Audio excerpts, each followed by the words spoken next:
Jatagon is one of the barangay and municipality of Lianga. About a couple of centuries ago, along the bountiful bay facing the bluish sea of the Pacific Ocean, was a place like those in fairy tales. The white beaches were traversed by two rivers, one in the south and the other in the north.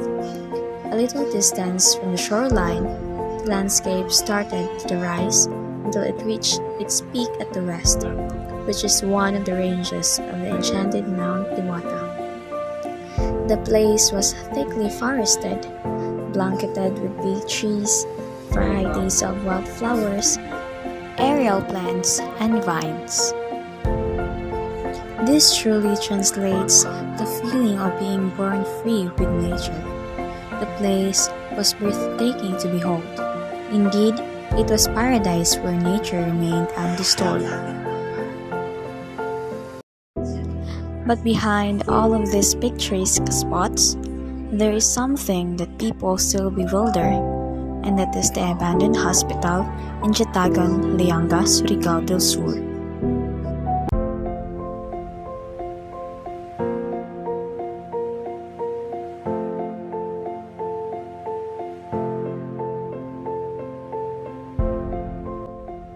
In 1956, Dr. Albin Jacobson, an American doctor, together with his wife, Dr. Christine Jacobson, they decided to build a hospital in Jatagon and name it Georgia Pacific Hospital under the Georgia Pacific Incorporation. After a couple of years, the hospital separated with the company and changed its name into Lianga Bay Hospital. Dr. Tamayo was the first medical professional to serve the hospital. Following his departure, Dr. Pitalforin followed and was succeeded by the former governor of Surigao del Sur, Dr. Primo Murillo. Sa po daw mga services nga gi-offer atong hospital before natin nag-operate pa sila nila? Service ako admit. Pwede sila magpapira. Admit ka, mga usapan lang nga kuhan. Ang parang yung nabuga at tabi na kuhan, na sakit, i-refer sa Davao. Davao ginapaymon. Na may sakinan niya, na exclusive lamang sa Rwanda Hospital. Muna magpapira, mga diya po da, tumaylay, murag, basta wala, dali diya. Mga anak, diha, dalhon sa una. Magpagkatong family planning, diha na, naligid.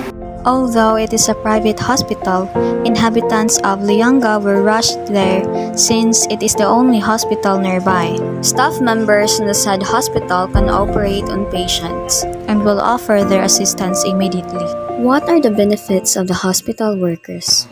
Tapos sa mga anak, sa mga pasyente, 50%, sa among laborers, libre lang. Bayaran pa kayo. In 1992, after the hospital stops to operate, some of the employees manage the hospital when it ceases to be in use, and now, the residents were confused what is the real reason behind all of this. Now, let's talk why and how the hospital stops their operation. Ang sitwasyon sa hospital na nawala, ang ibutan ninyo, through bankruptcy ang kumpanya. Nawala ang mga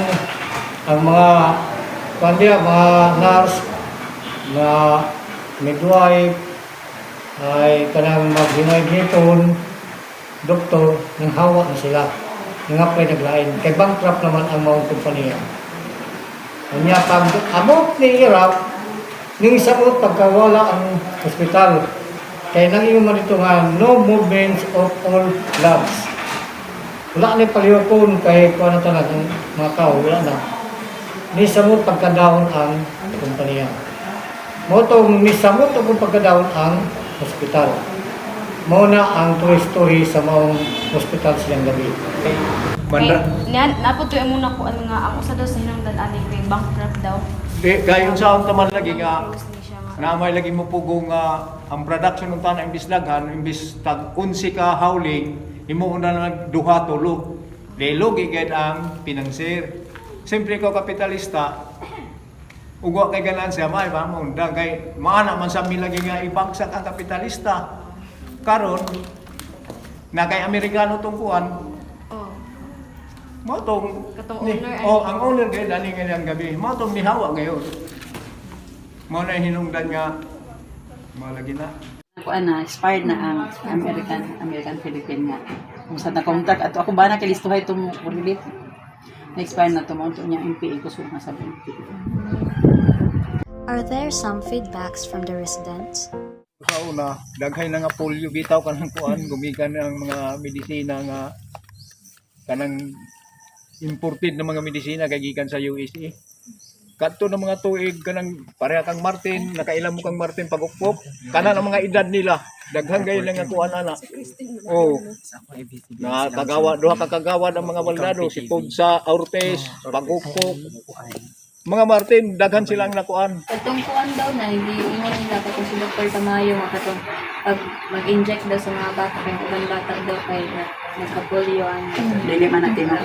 Ang ilagay accusation kan doktor na polio mga bata tungod sa kay na magutoy strong kayo nga kuan kanang pinador nga antibiotic gani. Pero actually ang polio kuan gyud kanang sakit gyud na. Pero kanang tungod to sa kanang pinador mag-aram magkapian gani. Pero actually itong polio naagay na itang sakit dili tungod sa pinador. Pero gidaot lagi sa mga tao nga due to pinador na daot ang mga polio. Pero actually dili kagaw kay nga dili nito tinong accusation. Dili accusation na sa mga tao.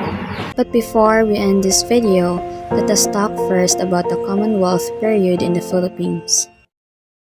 The Commonwealth era is the 10-year transitional period in Philippine history from 1935 to 1945, in preparation for independence from the United States as provided for under the Philippine Independence Act, or more popularly known as the Tidings-Knock-Duffy Law.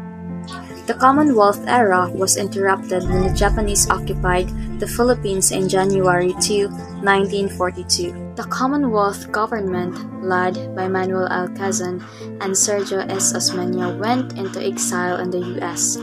Quezon died of tuberculosis while in exile, and Osmeña took over as president. At the same time, the Japanese forces installed a puppet government in Manila, headed by Jose P. Laurel as president. This government is known as the Second Philippine Republic. On October 20, 1944, the Allied forces led by General Douglas MacArthur landed on the island of Leyte to liberate the Philippines from the Japanese. Japan formally surrendered on September 2, 1945.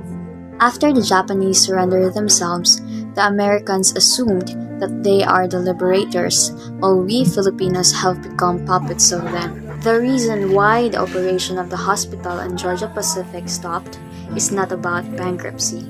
It is because they migrated to Indonesia. They let the workers manage the hospital, but the problem of some Filipino is because we don't trust our fellow Filipinos.